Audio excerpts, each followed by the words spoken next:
"Dad, please don't get in the car. The new mom cut the brakes to cause an accident." The father, in shock, checked the car and found a toolbox with bloodstains and a photo of him shredded into pieces. Andrew woke up to the familiar sound of birds singing outside the window of his mansion. The sunlight filtering through the curtains reminded him that, despite the tragedy of his past, a new life awaited him. He sat up in bed, feeling the weight of guilt and nostalgia for his late wife, Laura, still lingering in his thoughts. Since her death 3 years ago, he had tried to rebuild his life, and today was a special day. It marked the first anniversary of his new marriage to Laurie. He descended the stairs with a mix of hope and anxiety. The elegantly decorated house reflected the fresh start he had been seeking. Laurie had brought a vibrant energy, a youthful vigor that had rekindled Andrew's spirit. Yet, a part of him still longed for what he had lost, and this longing often created a tense silence between him and his 2 children, Clara and David. Upon reaching the kitchen, he found Laurie preparing breakfast. Her long, dark hair shone in the morning light as she skillfully sliced fruits. She turned at the sound of his footsteps and smiled with a warmth Andrew had learned to cherish. However, there was something about her smile that felt both familiar and unsettling. "Good morning, darling. Ready to celebrate our anniversary?" Laurie asked with a sweet tone that hid a flicker of ambition in her eyes. "Of course. I just hope Clara and David are ready on time," Andrew replied, trying not to dwell on the resentment that sometimes brewed between him and his children. As the table filled with delicious treats, Clara, his eldest daughter, entered the kitchen. With her hair in a messy bun and a sleepy expression, she seemed untouched by the excitement of the celebration. At 17, Clara had always been the voice of reason in the house, a role she had taken on more since her mother's passing. Her lack of enthusiasm was evident. "Happy anniversary, Dad," Clara murmured, not lifting her gaze from her phone. Her disinterest was palpable. There was little in Laurie's life that thrilled her. Clara had become distant ever since Laurie came into their lives, and resentment brewed within her. "Thanks, Clara. I hope you're ready to enjoy the day. We're heading to the beach later," Andrew replied, attempting to infuse some excitement into the atmosphere. David, the younger brother, appeared shortly after, still in his pajamas and wearing an innocent smile. At just 10 years old, he was still sheltered from the complexities of the world. Yet even he had sensed the tension in the house. "Are we going to the beach? Awesome!" David exclaimed as he approached the table. His energy was infectious, but it quickly faded upon seeing his sister's expression. As they ate breakfast, conversation flowed between happy memories and the promise of new beginnings. But Clara felt uncomfortable, watching Laurie as she spoke, seemingly capturing all of their father's attention, as if every word was a spell that kept him captivated. Clara couldn't shake the feeling that something was off. The sidelong glances Laurie cast toward David, the way she always positioned herself next to Andrew. There was something more she couldn't quite pinpoint. After breakfast, Laurie suggested that the 4 of them take a photo to commemorate the day. Andrew enthusiastically agreed without a second thought. Clara, on the other hand, felt a knot tighten in her stomach. "Come on, Clara, don't be a party pooper," Laurie said playfully, approaching her, trying to include her in the moment. "Fine," Clara replied, forcing a smile as she positioned herself beside her father and David. However, her gaze was fixed on Laurie, searching for clues about her true nature. The photo was taken, but deep down, Clara felt an unsettling sensation growing. Once the moment was captured, Laurie began talking about her plans for the future, mentioning investments and changes to the house's decor, while Andrew listened, entranced. Clara felt her stomach churn. Every word Laurie spoke seemed like another step toward total control over her father. As the morning progressed, Clara decided to take a walk to clear her head. She needed to breathe and think clearly. The cool sea breeze reminded her of happier moments, but also plunged her into deep melancholy.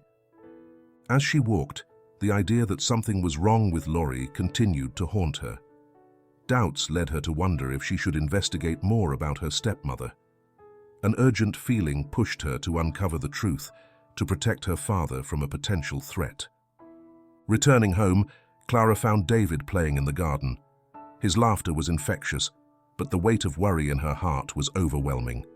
She knew she had to do something, and soon. The day ended with a feeling of celebration, but also unease. As everyone prepared to head to the beach, Clara sat silently, observing her family. Her father was happy, but she couldn't shake the feeling that a shadow loomed behind the new life they had built. An ominous sentiment told her that new beginnings could sometimes hide dark secrets. The beach day began with bright sunshine that promised fun and joy, but Clara couldn't shake the sense of unease that had grown within her. As the crystal-clear water sparkled under the sunlight, her mind was still plagued by the signs she had noticed in Laurie.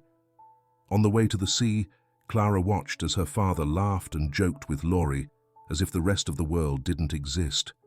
That laughter, so full of life, contrasted sharply with the shadow that loomed over her own happiness. Once at the beach, Andrew began to play with David, who ran excitedly toward the water. Laurie stayed by his side, smiling, but Clara couldn't help but notice how her gaze often drifted toward her father. There was something in the way Laurie looked at him that unsettled her. Clara felt utterly isolated, caught between her thoughts and her family's laughter. Sitting on the sand, watching her brother play and her father laugh, she took out her phone and started searching for information about Laurie online. She wanted to understand her better, to learn more about the woman who had taken her mother's place. While scrolling, she found photos of Laurie from years ago on social media. The woman in the images was different, younger and full of life. But what caught her attention most was a comment on one of the photos that read, "I can't wait to start a new life." That phrase resonated in her mind like a warning bell. What did that new life really mean? Looking up, she saw Laurie watching her with an expression that could be mistaken for concern, but Clara interpreted it as disdain. She wasn't sure if she was being overly paranoid, but her instincts told her there was something dark hidden behind Laurie's charming facade. As the afternoon progressed and everyone immersed themselves in the sea, Clara stayed on the shore, feeling more distant than ever. Her mind was conflicted, trapped between the desire to be part of the family and her growing distrust of Laurie. As the sun began to set, painting the sky with shades of orange and purple, she decided she could no longer ignore her feelings. "I'm going to talk to Valeria," she told herself. Her best friend had always been her confidant and the support she needed. So, after returning home that night, Clara took her phone and sent a message.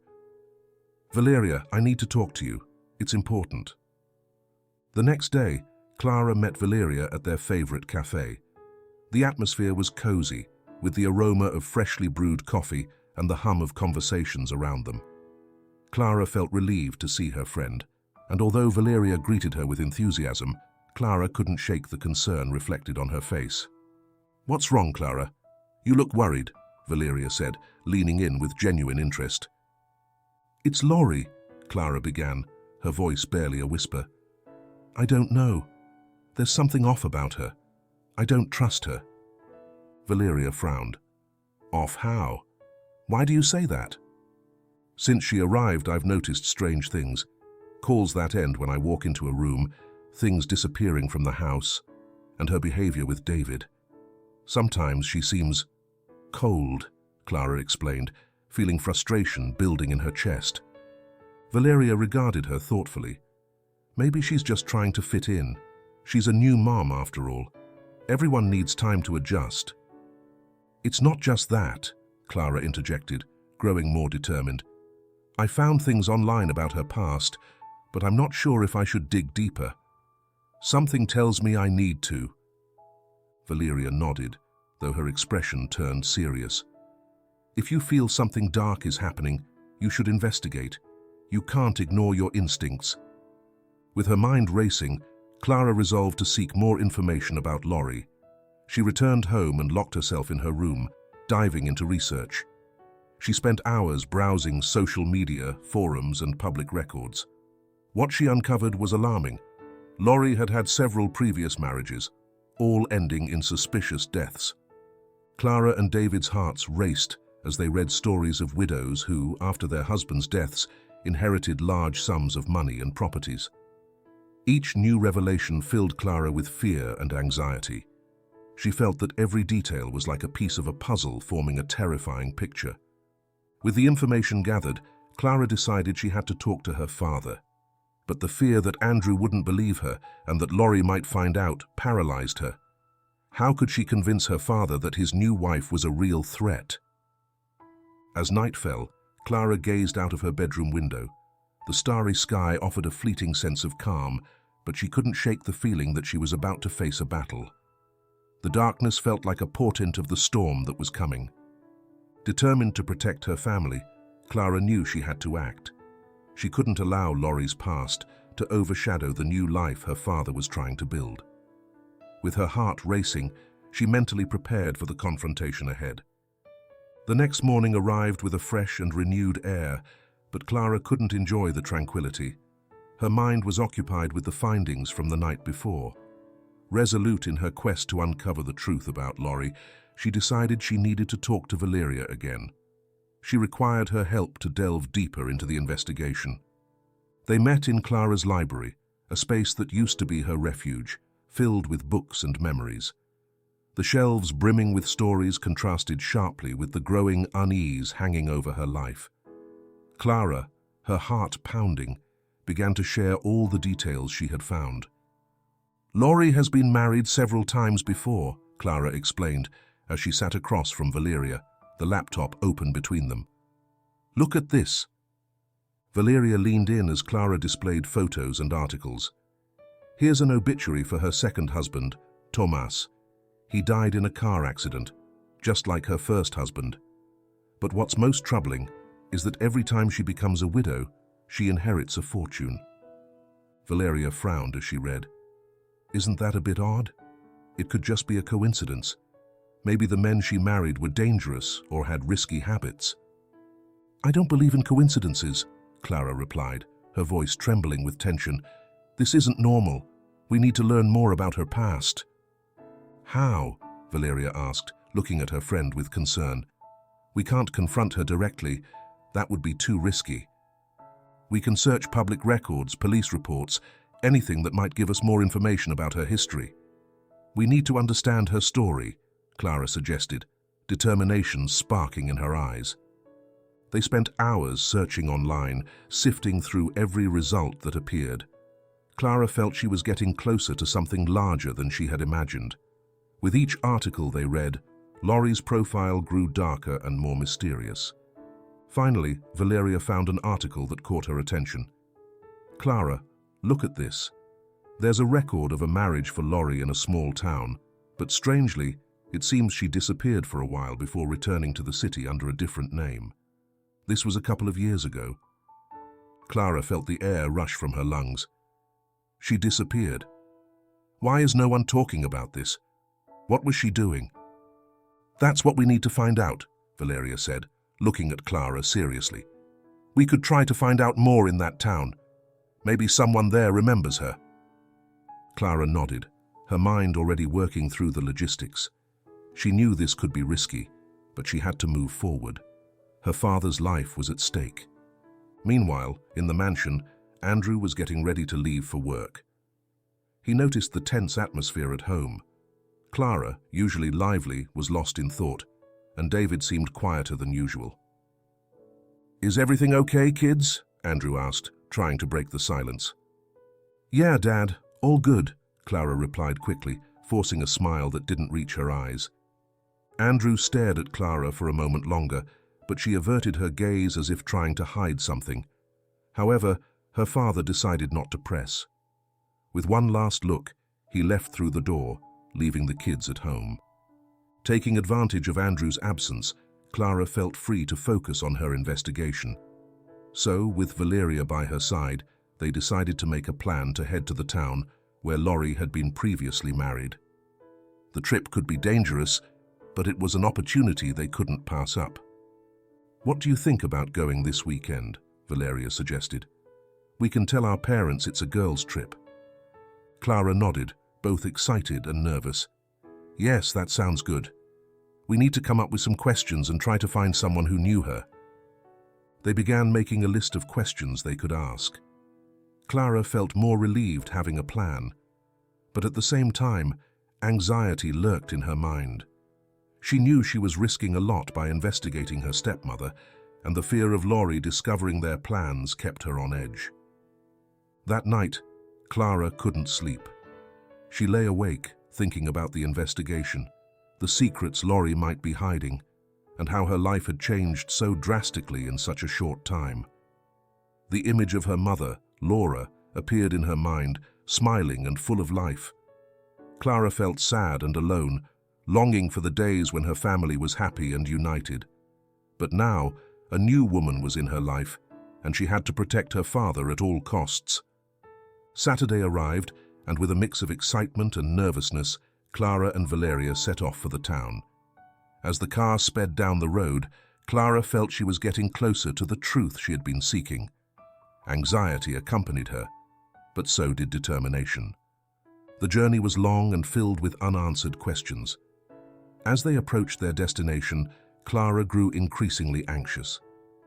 What would they discover? Would they find evidence that confirmed her fears? Upon arriving in the town, Clara looked out the window, observing the colorful houses and the tranquility surrounding it. She felt like an intruder in a world that wasn't hers, but she knew that every step she took brought her closer to the truth. "Let's find some answers," Clara said firmly as they parked the car. "Yes, but remember, this could be more complicated than we think," Valeria replied, sensing the tension in the air. Clara took a deep breath and stepped out of the car, determined to unravel Laurie's secrets and protect her family at all costs. The search for the truth was just beginning. Clara and Valeria arrived in the small town, a place that seemed frozen in time, with cobblestone streets and pastel-colored houses. Despite the beauty of the surroundings, Clara felt anxiety tightening in her chest. She knew that every step they took could bring them closer to the truth about Laurie, but it also put them at risk. "Where do we start?" Valeria asked, looking around. "I have no idea how to find someone who knows her." "We could start at the local cafe," Clara suggested, recalling that small towns often have their gossip, and perhaps someone there had heard something. People always talk, and it's a good place to ask questions discreetly. The girls made their way to the cafe, a cozy spot with a wooden sign that read, "The Coffee Mug." The aroma of freshly brewed coffee enveloped them as they entered, and the murmur of conversations filled the air. They sat at a table near the window, and Clara scanned the customers, looking for any sign that could help them. "I'm going to order a coffee and a couple of pastries. Maybe that'll make people friendlier," Valeria said, standing up to head to the counter. While Valeria was ordering, Clara took her phone and checked the information she had gathered about Laurie once again. Her hands trembled slightly, and her mind raced. That was when she overheard two elderly women sitting at a nearby table discussing a new marriage in the town. "That woman, Laurie, is more dangerous than she seems," one of them said in a trembling voice. "I've always felt something was off about her. No one had seen her here before, and suddenly she showed up with a new husband." Clara held her breath, her ears perked to every word. It can't be a coincidence, she thought. She barely noticed Valeria returning with the coffee and pastries. "What are you talking about? Are you okay?" Valeria asked, noticing the expression on Clara's face. "I heard those two women talking about Laurie," Clara whispered, leaning in toward Valeria. "They said she's dangerous, and that no one really knows where she comes from." "Seriously?" Valeria sat down, intrigued. "Should we approach them and ask?" Clara nodded, feeling that this could be their opportunity. With a bit of nervousness, she stood up and walked over to the elderly women, with Valeria following close behind. "Excuse me, my name is Clara, and this is my friend Valeria. We're looking for information about Laurie, the woman who recently married here. Could you help us?" she asked, trying to sound friendly and casual. The The women exchanged glances before one of them, with grey hair and wise, sparkling eyes, said, "The townspeople know many things, dear, but not all of them are good. Why do you want to know about her?" "It's complicated," Clara replied, feeling that each word brought her closer to the truth. "We're worried about her past." The elderly woman leaned forward, her voice low and conspiratorial. "Laurie is not what she seems. When she arrived here, there were rumors about her. A husband who died in an accident, and then she disappeared for a while. When she came back, she remarried, and we all thought she brought bad luck. Her first marriage was a disaster." Clara felt her heart race. Disaster? How? It said there were legal troubles, that her first husband was involved in shady dealings, but it was never clear. Then, out of nowhere, he died. Some say she was involved in some way. I can't prove it, but old stories often have a grain of truth, the woman explained. Clara exchanged a glance with Valeria, her mind in chaos. And what happened to her second husband? He also died in an accident. The strangest thing is that she always seemed to be in the wrong place at the wrong time. Every time someone asked about her past, she changed the subject or left. Sometimes people just disappear, added the other elderly woman, her gaze perceptive.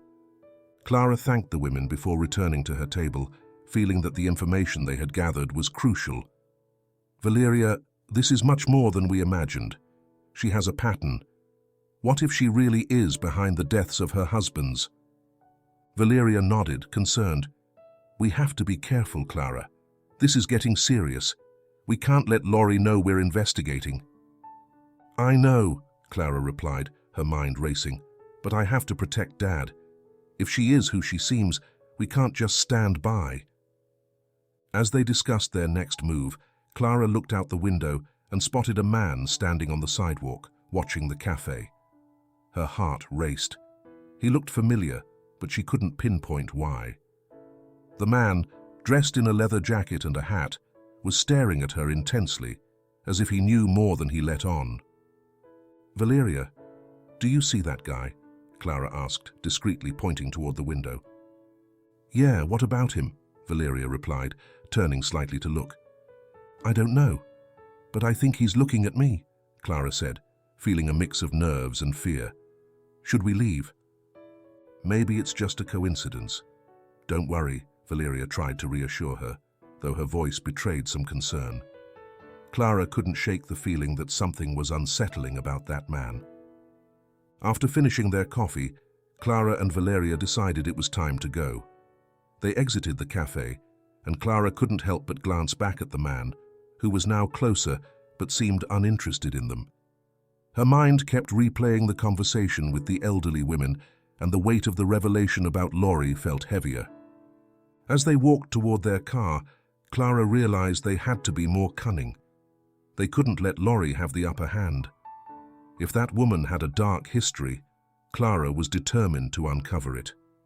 With each step they took, urgency grew within her, and a new resolve took hold.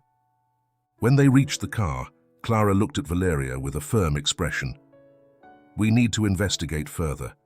We have to find someone else who knows Laurie, and we need to do it soon." "I'm with you," Valeria said, supporting her friend as they got into the car. The town was full of secrets, and Clara was determined to unearth every single one. What had started as a simple trip had drastically changed. Now she found herself at the heart of a plot that could change her life and her family's forever. The drive home was enveloped in tense silence. Clara stared out the window, watching how the landscape shifted from the colorful houses of the town to the familiarity of the city where they lived. But in her mind, the revelations about Laurie kept swirling like a storm. "Do you think we should tell your dad what we discovered?" Valeria asked, breaking the silence as they took a turn. "I don't know. Dad is so blinded by his love for Laurie that I doubt he would believe me. It would only make him angrier," Clara replied, frustrated. "We need more proof before we do anything." "I understand, but we can't keep going like this. If Laurie has a dark past, We need to act before it's too late. We already know we can't trust her, Valeria insisted, her voice filled with concern. Upon arriving home, Clara felt a pang of anxiety. The familiar atmosphere that used to be a refuge now felt threatening. As she walked toward the door, she noticed David playing alone in the garden. Her little brother's laughter had been a ray of light in dark times, but even his joy seemed overshadowed by Laurie's presence. "Hi, David," Clara greeted, trying to put a smile on her face. "Are you having fun?" "Yeah, but I think Laurie is acting weird today," David replied, his voice shaky. "Sometimes she scares me." Clara's heart sank. "Scared of what, David? Why?" "I don't know, but it seems like she has a secret. Sometimes she talks on the phone, and when I'm around, she hangs up. Once she said something about a plan and an accident." "I don't understand, but it scares me," the boy explained, frowning. Clara felt the air catch in her throat. "Are you serious? When did you hear this?" she asked, trying to remain calm. "Last night, when I was in my room, I heard it clear. I don't know who she was talking to, but it seemed important," David said, looking at his sister with frightened eyes. "David, you need to tell me everything." "This could be serious," Clara replied, feeling the pressure mounting. Her brother, still so young and innocent, was being dragged into a world he didn't understand. The thought that Laurie might be manipulating him sent a chill down her spine. "I promise, Clara, just don't tell Dad. I don't want him to get mad," David pleaded, his eyes wide and vulnerable. Clara hugged him tightly. "Don't worry, little one. I'll do whatever it takes to protect you." As they entered the house, Clara realized that Laurie was in the kitchen, preparing dinner. The fragrance of spices filled the air, but for Clara, it only intensified her unease. The image of the woman who had taken her mother's place grew more sinister with each passing day. "Hello, Clara. How was your trip to the town?" Laurie asked, sounding uninterested as she stirred a pot. "Good, thanks," Clara replied, forcing a smile. "I just went for a walk with Valeria." Laurie studied her for a moment, her expression calculating. "It's always nice to get out and enjoy the fresh air. I suppose staying at home can be boring," she remarked, as if she knew something was off. Clara felt a stab of distrust. "Yeah, right. I just needed a bit of fresh air," she muttered, before heading toward her room, where she sat on the bed, battling her anxiety. That night's dinner felt tense. Andrew seemed oblivious to the heavy atmosphere, laughing and sharing anecdotes from work, while Clara and David exchanged worried glances. Laurie, for her part, maintained a fixed smile on her face, but Clara could see through the facade. It was as if a storm was about to break, but no one else noticed. As the family finished eating, Clara decided it was time to talk to her father. She had to do something, even if it meant risking her relationship with him. "Dad, can we talk for a moment?" she asked, trying to keep her voice calm. Andrew looked at Clara, surprised. "Sure, what's going on?" he replied, setting his spoon down. "It's about Laurie. There are things I think you should know," Clara began, feeling the pressure rise in her chest. "David told me she's been acting strangely, and I've noticed weird things since she came into our lives." Laurie tensed in her chair, her eyes fixed on Clara, and a shadow of disdain crossed her face. "What kind of things, Clara?" she asked, her tone controlled yet tense. "Things about her past. There are rumors that she's been married before and that her husband's died under suspicious circumstances," Clara said, growing increasingly insecure. Andrew frowned, blurring the line between surprise and skepticism. "Clara, I understand you're worried, but you can't let rumors lead you to make unfounded accusations. Laurie is part of our family now. You should give her a chance," he replied, his voice firm. "But Dad, you should listen to me. I'm not crazy.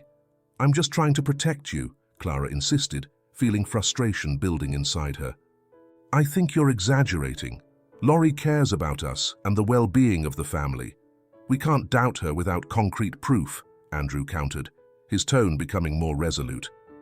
Laurie, sensing she had gained Andrew's support, smiled in a way that sent chills down Clara's spine. "Maybe you should take some time to relax, Clara. Not everything you hear is true," she said, as if savoring her victory. Clara felt her heart sink. "I just want you to be safe, Dad," she said, her voice almost a whisper. "I can't let her hurt you." Andrew looked at her with sadness and frustration. "You also need to accept that things have changed. Laurie isn't the enemy here. You need to set aside your fears."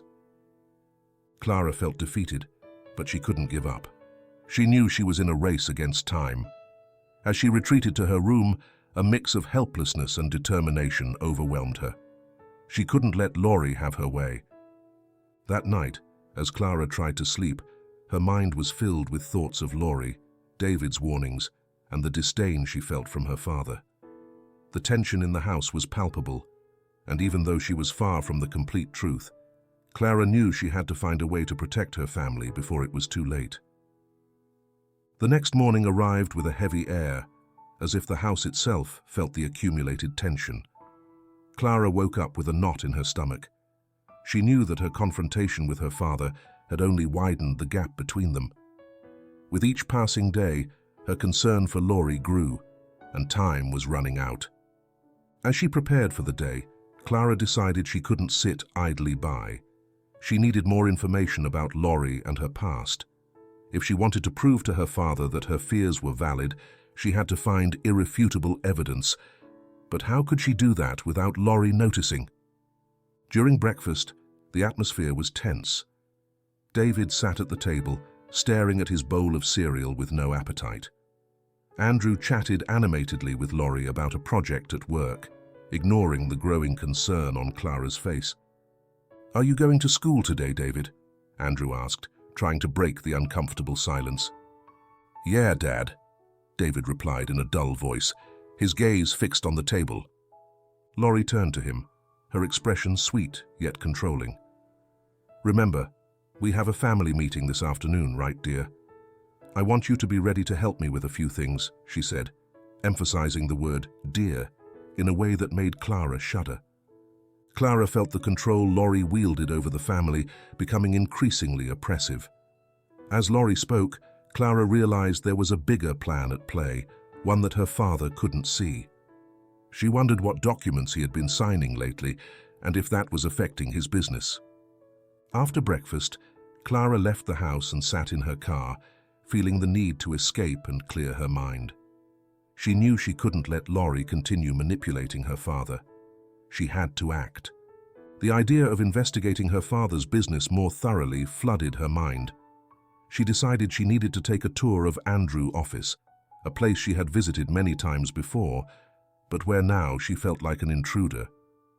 When she arrived, the atmosphere was hectic. Andrew was in a meeting, and James, his trusted partner, seemed to be running everything. "Hi, Clara. What brings you here?" James asked, surprised to see her. "Hi, James. I just wanted to stop by and see how everything was going," Clara said, forcing a smile. However, her gaze drifted to the table where a series of documents were spread out. Her eyes fixed on a sheet that had a logo from a company she didn't recognize. "What's this?" Clara asked, moving closer to the table. "Oh, that's just an agreement we're reviewing for a new investment," James replied, trying to downplay her interest. Clara felt her skin crawl. "A new investment? Since when have you been making decisions without talking to Dad first?" she questioned, trying to mask her distrust. "It's something we've been working on. Andrew trusts me to handle some of these details. Don't worry, everything is under control," James said, but his evasive tone didn't convince her. "Under control? It looks like there's a lot at stake here, James. Have you talked to Dad about this?" Clara pressed, feeling her mind beginning to plot a plan. "Clara, please. Don't worry about this. Your father knows what he's doing. What's important is that this can benefit the company," James responded, but Clara sensed that there was more at play. "Benefit the company or benefit Laurie?" she murmured to herself as she began to connect the dots. The suspicion that Laurie was manipulating her father's finances settled firmly in her mind. As James became distracted with a phone call, Clara seized the opportunity to look through the documents on the table. She found a series of contracts discussing investments with questionable companies. Her heart raced as she read, each word amplifying her fear. "What are you doing, Clara?" James asked, his voice filled with surprise as he realized she was going through the documents. "I'm just making sure everything is okay. I want to know what Dad is getting into," Clara said, feeling the adrenaline surging. "I can't trust that this is good for him." James looked at her with a mix of frustration and concern.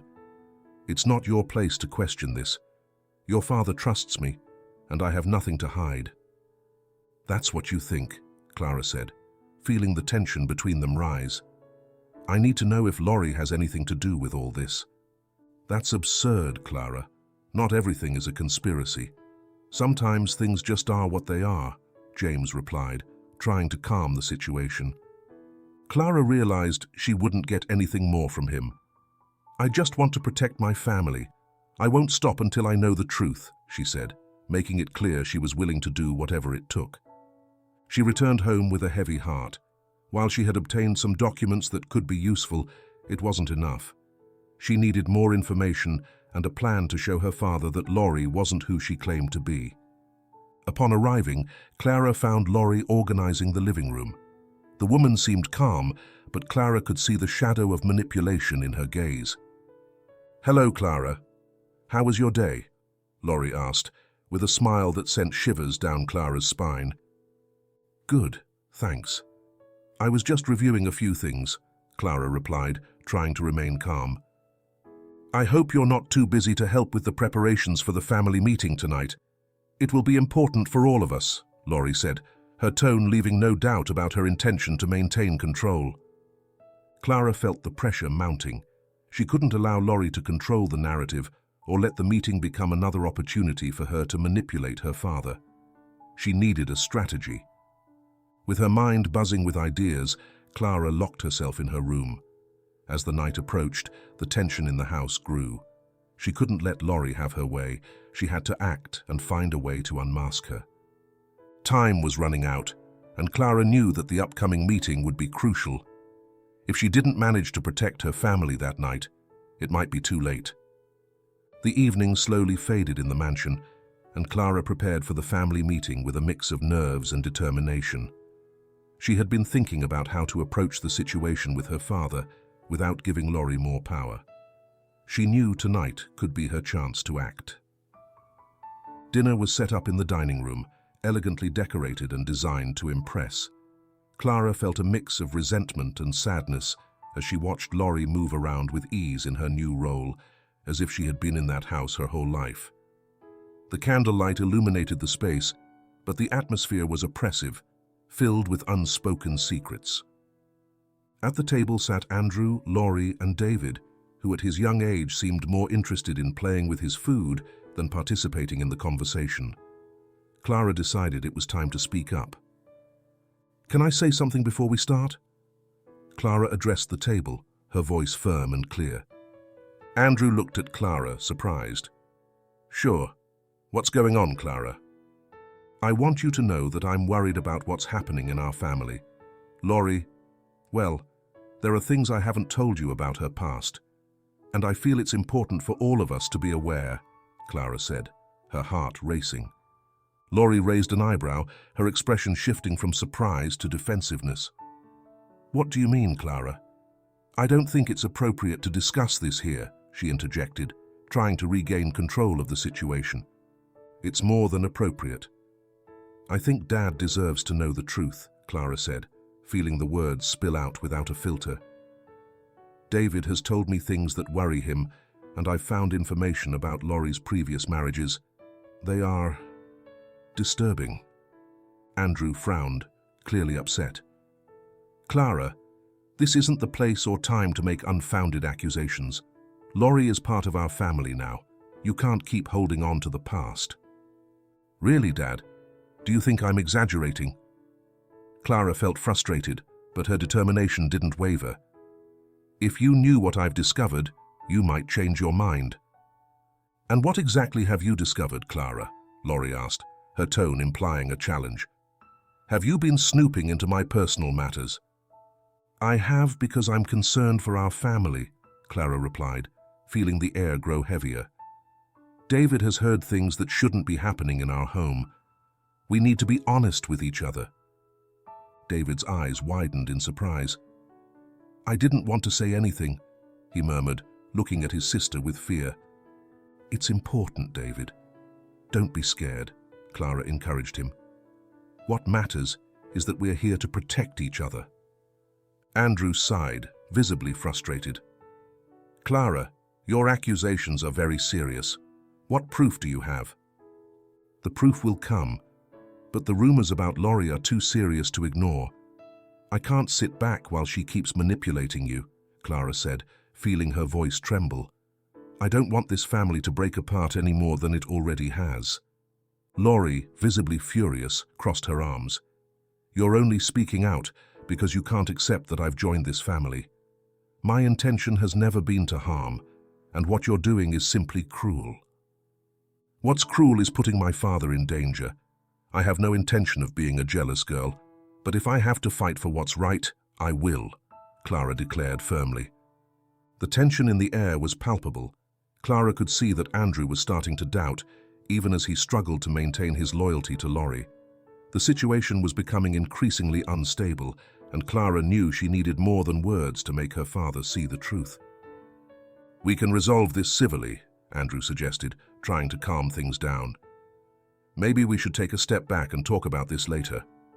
"Clara, I understand you're worried, but—" "I don't want this to turn into another pointless argument," Clara interrupted, feeling time slipping away. "I have an idea. If Laurie is innocent, why don't we organize a small gathering with some people from the town who knew her? They could give us more clarity about her past." Laurie's expression hardened. "I don't think that's necessary. What do you want to do, expose me?" "I have nothing to hide," she said, though Clara could see the discomfort on her face. "That's what I want, an answer. If she truly is who she says she is, she shouldn't have any problems proving it," Clara insisted, not taking her eyes off Laurie. Andrew looked at his daughter, feeling trapped between two worlds. "Maybe we should think about that," he finally suggested, sensing he was losing control of the situation. "Dad, it's for your safety," Clara said, feeling a glimmer of hope. "I promise. I just want to protect you." As the conversation continued, Clara felt the balance starting to shift. If she could get her father to consider the idea of investigating Laurie's past, perhaps they could uncover the truth before it was too late. That night, the family meeting turned into a battleground, but Clara was determined to win. As the tension built, she knew the power struggle between them had begun, and she was willing to fight for her family. If Laurie was behind a darker plan, Clara would do everything in her power to expose her and protect her father. The night of the family meeting left Clara with a mix of hope and fear. As she retreated to her room, she felt that the words she had spoken were a step toward the truth, but she also knew that Laurie wouldn't sit idly by.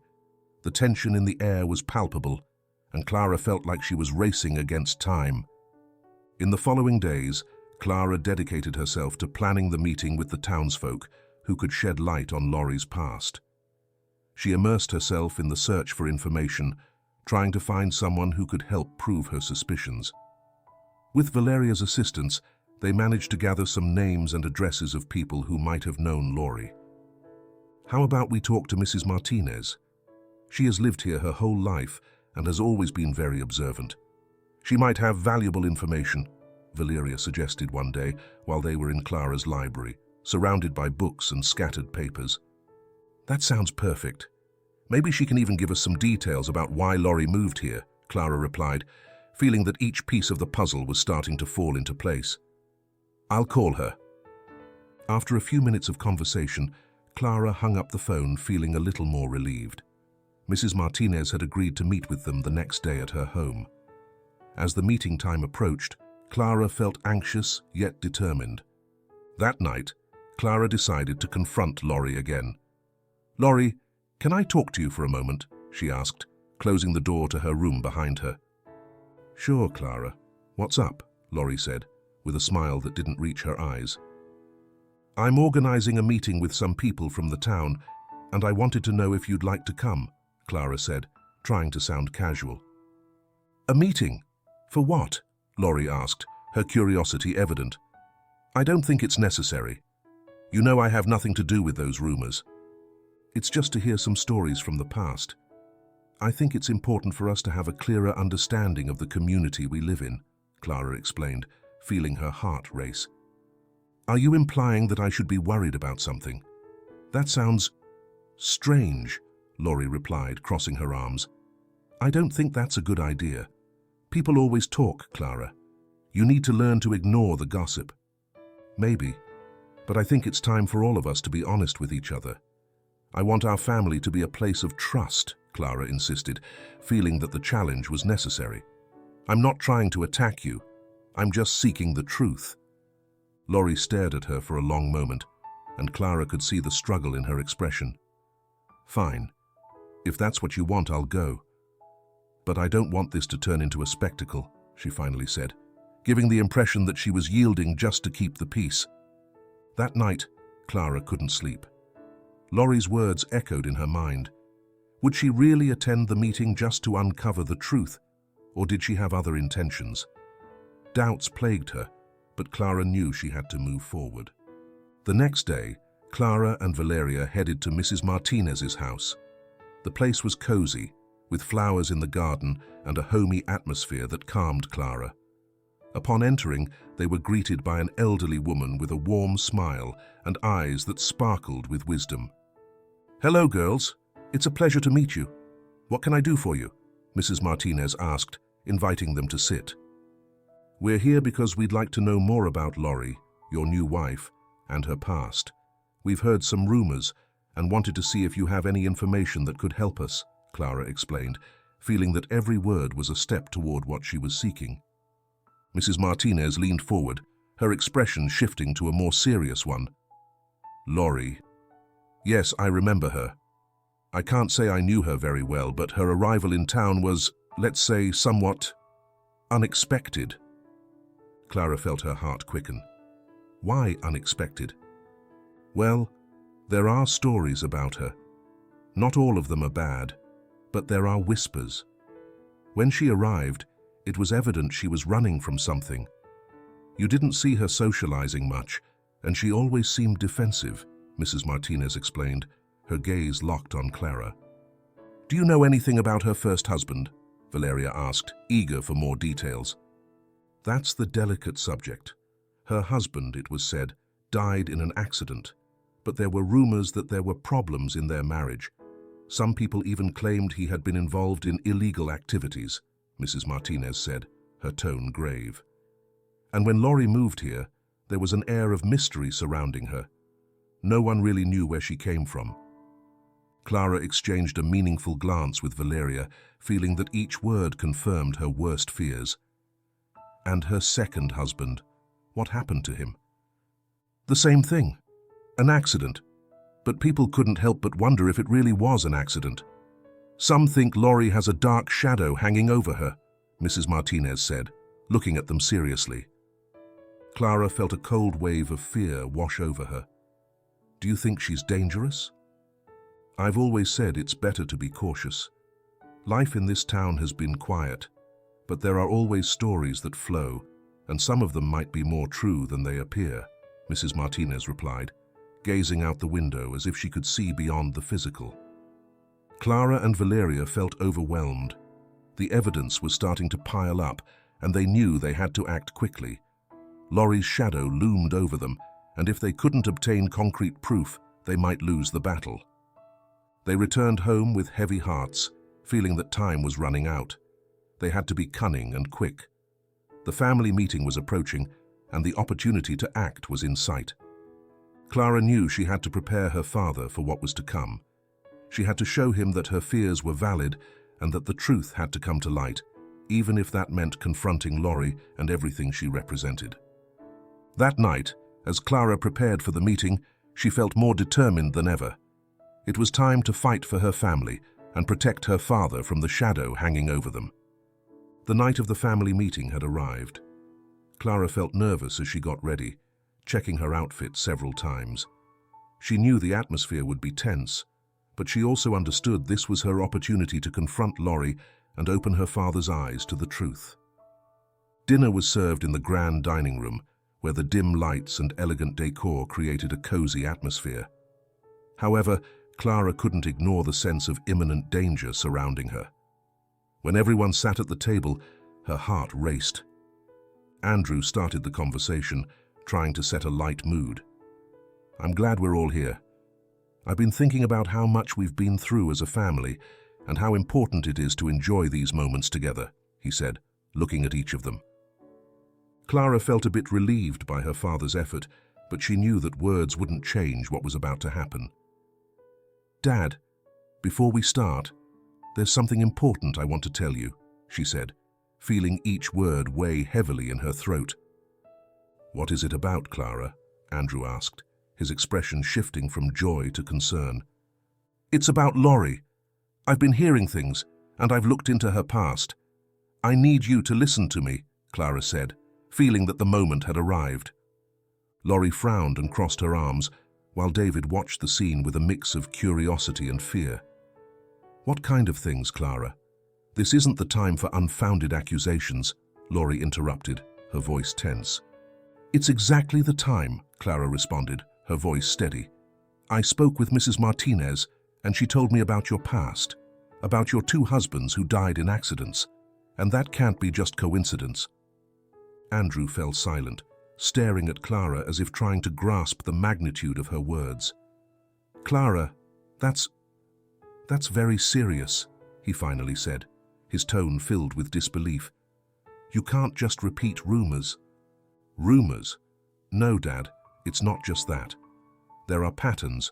Your life, your safety are at risk," Clara insisted, feeling desperation take hold of her. "What are you trying to say? That I'm in danger because I'm married to her?" Andrew asked, visibly agitated. "Exactly. Laurie has been manipulating you since she arrived. I just want you to see what's happening around you," Clara said, feeling the pressure mount. "And if there's nothing to what you're saying, what if Laurie has just had bad luck? Sometimes life can be cruel," Andrew replied, feeling the situation become increasingly complex. "Cruel? Or maybe there's something more. I'm not trying to hurt you, but you need to open your eyes. The accidents that have happened around her are suspicious," Clara explained, feeling time slipping away. Unable to contain herself, Laurie interrupted again. "This is ridiculous, Clara. Your father is an intelligent man. He can't fall for your traps," she said with a cold laugh. "Traps? I'm just trying to protect our family. You need to understand that if we don't do this now, we could lose everything," Clara replied, feeling tears beginning to well in her eyes. "You're letting your fears and what others say drive you," Laurie retorted, her voice growing more threatening. "If you keep this up, you could destroy our family." David, who had been listening silently, finally spoke. "But what if Clara is right? Sometimes I feel like there's something weird about you, Laurie. Sometimes it scares me," the boy said, his voice trembling. Laurie's face hardened, and Clara could see the fury building in her eyes. "See? Even the children don't understand what they're saying. This is just paranoia," Laurie said, trying to destabilize David. Andrew felt caught between 2 worlds, loyalty to his wife and the need to protect his children. "Clara, do you have proof? Is there anything that can really demonstrate what you're saying?" he asked, his voice shaking under the pressure of the situation. Clara, sensing the moment slipping away, remembered the toolbox she had found in the garage. "Yes, I have something to show you. Something I found in the car." "Laurie, you can't keep hiding the truth," she said, feeling she had reached the point of no return. "What are you talking about, Clara?" Laurie asked, trying to maintain her calm. But Clara could see her starting to lose control. "I'll go get it. Just give me a moment," Clara said, standing up from the table and running toward the garage. Her heart raced as she searched for the box. When she found it, she pulled it out and returned to the dining room. As she entered, everyone was staring at her, expectant and nervous. Clara opened the box, revealing tools stained with blood and a torn photo of her father. "Look at this, Dad. Why is there blood here? What is Laurie doing with these things?" Andrew stood frozen, his eyes widening at the sight of the box. The atmosphere turned tense and silent. What does this mean, Laurie?" Andrew asked, feeling his world start to crumble. Laurie, now visibly shaken, tried to step back. "It's not what it looks like. It's just a coincidence. You shouldn't believe everything Clara says," she exclaimed, trying to maintain her facade. "I can't ignore this. This isn't just a coincidence, Laurie. You need to tell me the truth," Andrew said, feeling reality begin to close in on him. Tears filled Clara's eyes as she saw her father finally starting to grasp the gravity of the situation. "I don't want to lose you, Dad, but I can't stay silent," she said, her voice trembling. Silence enveloped the room as everyone processed the revelation. Laurie, trapped in a corner, could no longer keep up her facade. Clara had managed to open her father's eyes, but at what cost? Andrew looked at Laurie with pain and confusion, feeling betrayed by the person he trusted most. "What have you done, Laurie? Who are you, really?" Clara felt time stand still, and although she had exposed the truth, she knew the battle was only beginning. The struggle for her father's life and the protection of her family intensified, and Laurie's shadow loomed over them stronger than ever. The atmosphere in the house turned icy after Clara's revelation. The toolbox, with its bloodstains and the torn photo of Andrew, became a symbol of the dark secret that had been hidden behind the facade of their new family. Clara felt the weight of the truth pressing down on her shoulders as the silence stretched, thick and loaded with tension. Andrew stared at Laurie, his expression a mix of disbelief and pain. "Why? Why would you do something like this? You've lied to me from the start," he said, his voice trembling with a mix of anger and sadness. "It's not what it seems," Laurie responded, her eyes filled with panic. "There's nothing I've done out of malice. It's just a misunderstanding. That box, it's not what you think. I swear." "A misunderstanding? How can this be a misunderstanding? You need to explain it. If there's a reason, then tell me now," Andrew demanded, feeling increasingly trapped in a maze of betrayal. Clara, sensing that time was running out, decided to intervene. "Dad, you need to listen to her, but you also have to understand that you can't keep ignoring the signs. Laurie has been manipulating us all this time, playing with our lives as if they were a game," she said firmly. David, who had remained silent, looked at Laurie with fear. "I don't want her to hurt us," he said, his voice shaking. "Sometimes she scares me." Laurie's face hardened at David's words. "You shouldn't talk like that. I take care of you. I've always loved you like a son," she said, trying to regain control of the situation. Andrew, feeling torn between his love for Laurie and the need to protect his children, took a deep breath. "Give me a reason to believe you. If you want me to trust you, you have to explain everything. Why is there blood here? Why do you have a torn photo of me?" he asked, his voice now calmer but laden with anguish. Laurie, sensing her world crumbling, struggled to find words. "That blood, it doesn't mean anything. It's just an accident in the garage, and the photo. I accidentally tore it. It doesn't mean anything. They're just things that don't matter," she said, her voice less assured. "Don't lie to me anymore," Clara said, feeling unease wash over her. "What's in here isn't normal. We need the truth to come to light." Andrew looked at Clara, recognizing her bravery. "How do we know you're not behind this, Laurie? How can I be sure you haven't done something worse?" he asked, his gaze hardening. "That's absurd. I would never harm anyone. I just wanted to be part of this family," Laurie exclaimed, but her voice sounded increasingly desperate. "Part of the family? Or have you been manipulating us from the beginning? Why didn't you tell Dad about your past? Why didn't you come forward with the truth? Clara insisted, her tone growing stronger. Because I knew you wouldn't accept me. I knew I would lose everything, Laurie confessed, feeling her facade starting to crumble. I just wanted a fresh start. I never wanted this to happen. Andrew felt pain coursing through him. But you did. Now I know I can't trust you. You've put my children and our family at risk.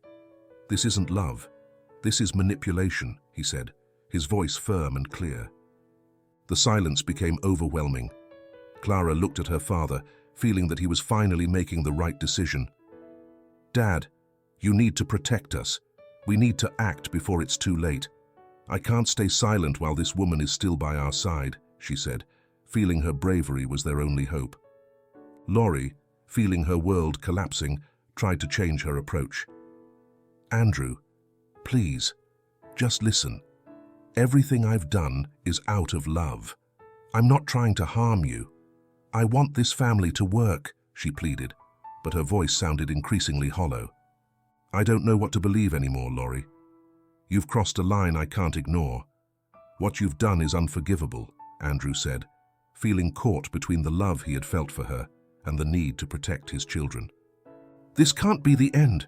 You can't do this. Everything we've built, Laurie shouted, her desperation driving her toward madness. Clara sensed the situation becoming untenable.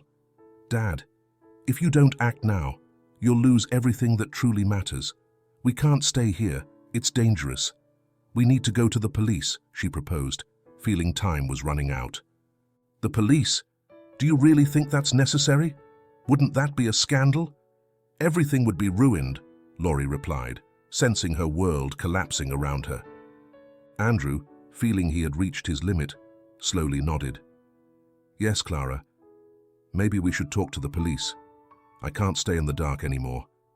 The truth must come to light, he said, feeling that his decision was the only option. Clara felt a mix of relief and anxiety. She knew this step was crucial, but it was also a risk that could unleash Laurie's fury. Dad, trust me. This is for our safety, she said, feeling hope beginning to blossom again. All right, we'll do it. But I want us all to be present when we talk to them, Andrew said, feeling determination grow inside him. The confrontation had reached its climax, and the truth, though frightening, had to come to light. As the tension eased slightly, Clara felt more confident that they were taking the right path. However, the fear of Laurie's reaction still loomed over her, and she knew the battle was just beginning. Get ready, because this isn't going to end here, Laurie said, her voice dark and threatening. I won't let you destroy what we've built. Clara, with her heart racing, realized she had opened a door to the unknown. The fight for her family and the truth was about to begin, and there was no turning back. The decision to speak with the police had brought a mix of relief and anxiety to the family. Clara, feeling the weight of responsibility on her shoulders, knew they were about to enter uncharted territory. The truth they had sought so long would finally be revealed, but the cost could be high. That morning, Clara and Andrew prepared to go to the police station. David stayed home. They didn't want him to be caught up in the tension that was about to unfold. Before leaving, Clara felt a chill run down her spine, as if Laurie's shadow were following her. Are you ready, Clara?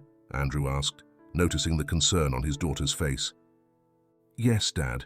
I just hope this works. We need them to believe us, Clara replied, feeling a mix of nervousness and determination. As they walked to the car, Clara couldn't shake the feeling that Laurie was watching them, ready to strike back. The image of the toolbox lingered in her mind, and Laurie's rage echoed in her heart. When they arrived at the police station, the atmosphere was different from what Clara had imagined. There was a seriousness that seemed to affect everyone present. A police officer, with short hair and an attentive gaze, approached them. Hello, I'm Officer Torres. How can I assist you today? She asked, noting the tension in the air. We need to talk about Laurie, my wife, Andrew said, his voice trembling with the gravity of the situation.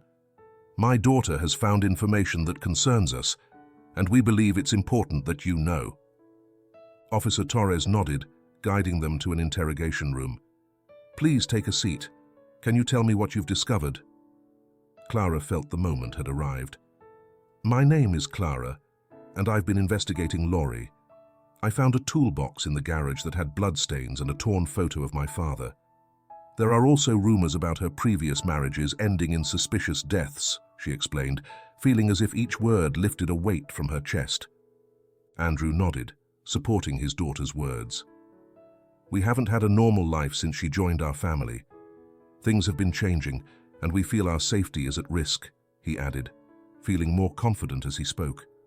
Officer Torres took notes as she listened intently. "Do you have any concrete evidence?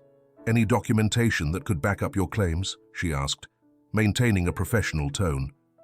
Clara leaned forward, feeling the pressure increase. "I have photographs of the toolbox and records of my findings about her past. I can show them to you," she said, pulling out her phone and sending the images to the officer. Officer Torres examined the photos carefully, her expression growing more serious.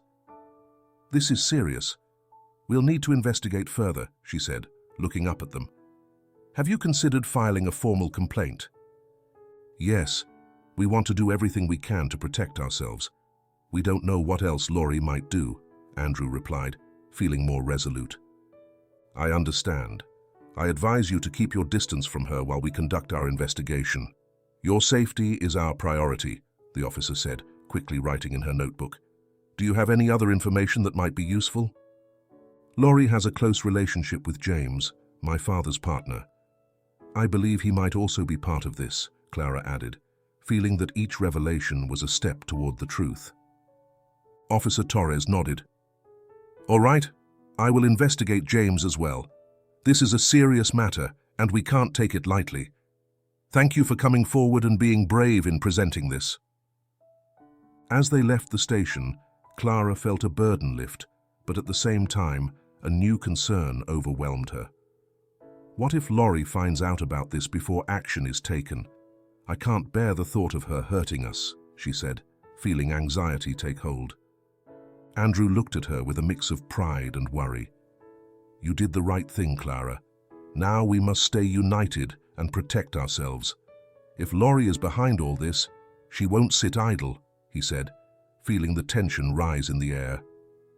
When they returned home, the atmosphere was tense and silent. Clara knew Laurie wouldn't give up easily. She was preparing for an inevitable confrontation. Upon entering, they found Laurie in the living room, wearing a smile that seemed out of place. "Hello, family. How was your day? All good?" she asked, her sweet voice laced with an undertone of challenge. "All good, thanks," Andrew replied, feeling the air grow thick. Clara exchanged glances with her father, knowing that the battle was far from over. "Where were you? I was worried. I expected everything to be fine," Laurie continued, her gaze fixed on them. Clara felt her heart race. "We went to talk to the police about some important matters. We're concerned about the safety of our family," she said, feeling the truth hanging in the air. Laurie kept her smile, but Clara could see the tension in her face. "The police? Why? What kind of matters could be so serious?" she asked, her tone now more serious. "We just wanted to ensure everything was all right. The truth must come to light," Clara replied, her voice firm. Laurie stepped closer, her gaze cold. "Don't let rumors cloud your judgment. You're playing with fire," she warned, and Clara felt danger looming over them like a dark cloud. "We're ready to face whatever comes, Laurie. We won't let you manipulate us any longer," Clara said, feeling that each word was a declaration of war. Laurie smiled, but Clara could see the rage in her eyes. "This isn't over. You will deal with me. If you think you can doubt my love and intentions, you're very mistaken," she said in a threatening tone. "Yes, Laurie, this is just the beginning," Clara shot back, feeling her determination grow. As the air filled with tension, Clara understood they were in the eye of a storm. The truth had finally begun to emerge, but the battle for her family was still far from over. The atmosphere in the mansion became more tense following the confrontation with Laurie. Clara could sense that danger was lurking, and every time she looked at Laurie, it was as if she was seeing someone completely different, a woman willing to do anything to maintain control. The threat she posed grew clearer with each passing moment. That night, Clara couldn't sleep. Every sound in the house seemed amplified, and anxiety kept her alert. She glanced at the clock on her nightstand. The hands turned slowly, as if time were mocking her. She needed a plan, a way to protect her father and David from whatever might come. At dawn, she decided she couldn't remain idle. She needed to gather more evidence against Laurie and determine her next move. She quickly dressed and headed to the kitchen, where she found Andrew preparing breakfast. "Good morning, Dad," Clara said, trying to sound optimistic, even though the knot in her stomach persisted. "Good morning, Clara. Did you sleep well?" Andrew asked, his gaze tired. "Not much. I have a lot on my mind. I want us to talk about what we discovered. We need to be more alert," Clara replied, feeling that every word was a challenge. "I understand, but we have to be cautious. I don't want this to turn into a confrontation. Laurie—" Andrew began, but Clara interrupted him. "Dad, she's manipulating our family. We need to act before it's too late. The police said they would investigate, but we can't rely on that alone. What if she decides to do something before they arrive?" Clara was worried, her voice a mix of fear and determination. Andrew sighed, feeling the weight of the burden they carried. "You're right, but we must be careful. Laurie has a side I don't fully understand, and I don't want this to become dangerous for you or David." "Don't you realize it's already dangerous? We need to stick together, and that means preparing for whatever might come," Clara said, feeling the urgency rising. As they spoke, David appeared in the kitchen, his face tired but curious. "What are you talking about?" he asked, rubbing his eyes. "We're just discussing how to keep our family united, right, Dad?"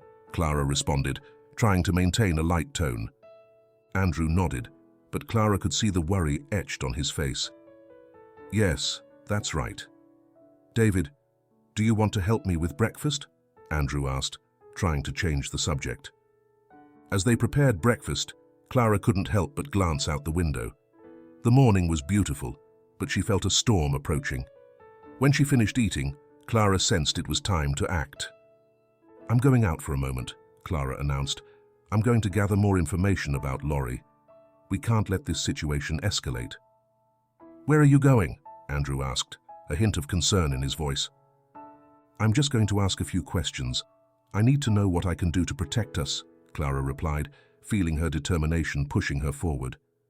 She left the house and headed back to the police station, urgency in every step. When she arrived, Officer Torres was reviewing some documents at her desk. "Hello again, Clara. What brings you back here?" the officer asked, looking at Clara with interest. "I need to talk to you about Laurie. I think she might be planning something. There's more to this than I've told you, and I need you to be alert," Clara said, feeling that danger was imminent. Officer Torres furrowed her brow. "What kind of things? We need concrete evidence to act," she responded, sensing that the situation was growing more serious. "Could it be possible for someone to keep an eye on her? We need to ensure she doesn't do anything drastic while the investigation is ongoing," Clara suggested, feeling the pressure rise. The officer nodded slowly. "I understand. I'll have a couple of officers keep watch, but I'll need more details to proceed," she said, taking notes. As Clara shared everything she knew, she felt that each word brought her closer to the truth. Once she finished, the officer thanked her and promised they would be vigilant for any suspicious activity from Laurie. Returning home, Clara felt a little more relieved, but she still knew the fight wasn't over. However, as she entered, she realized something was wrong. The house was silent. Too silent. "Dad, David, are you here?" Clara called out, a jolt of fear shooting through her. There was no response. With her heart racing, Clara moved quickly through the house, searching each room. When she reached the living room, her unease intensified. The front door was ajar, and her mind began to imagine the worst. "Dad, "David!" she shouted, her voice echoing in the empty air. Finally, she made her way to the garage, where she found the door open and a note on the floor. Trembling, she bent down and picked it up. The handwriting was familiar, but the word written made her stomach knot. "I've taken David. If you want to see him again, don't call the police. You have 24 hours to make a decision. Laurie." Horror engulfed Clara as she read the note over and over. Her mind filled with terrifying images of what might be happening. Laurie had crossed a line and made her final move. "No, no, no! This can't be happening!" Clara screamed, feeling the world crumble around her.